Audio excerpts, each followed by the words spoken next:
Sa huling bahagi po ng ating naging panayam kay dating Pangulong Noynoy Aquino, pinasilip niya sa GMA News ang pinagawa o renovate na tahanan ng mga Aquino sa Times Street sa Quezon City at ang pamumuhay niya ngayon bilang Sinoy, Citizen Noynoy.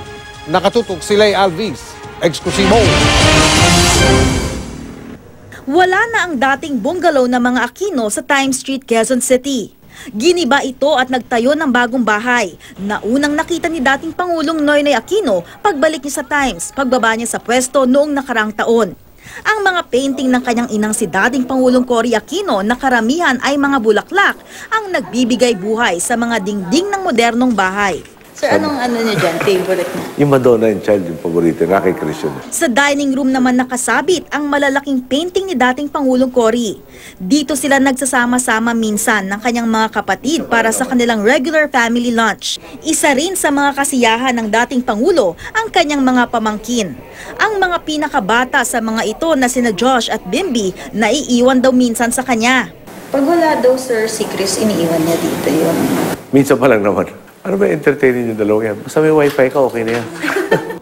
Sa garden daw siya naglalagi kapag presko ang panahon. Dati may basketball court half court, tapos mga bonsai na mami. Siya nagtanim, siya nag-aruga. May dalawang residente sa garden, mga pagong na alaga raw nila noong buhay pa ang kanyang amang si Ninoy. Lumabas din sa aming kwentuhan ang pagiging dog lover ng dating Pangulo.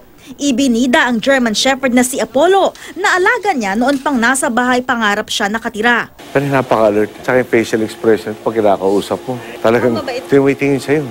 Sumusunod. Shh! Sit! Stay!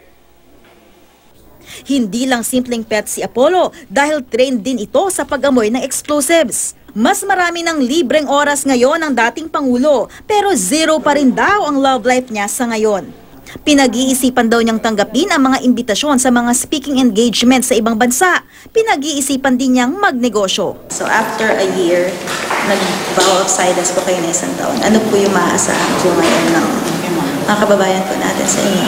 Yung sa totoo lang, ginamit ko yung taon na yun para mag-reflect, yung pinagdaanan, siguro mag-isip rin, ano pa ba dapat ating gawin down the line. Marami pa ba dapat gawin? Oo, marami pa kailangan gawin.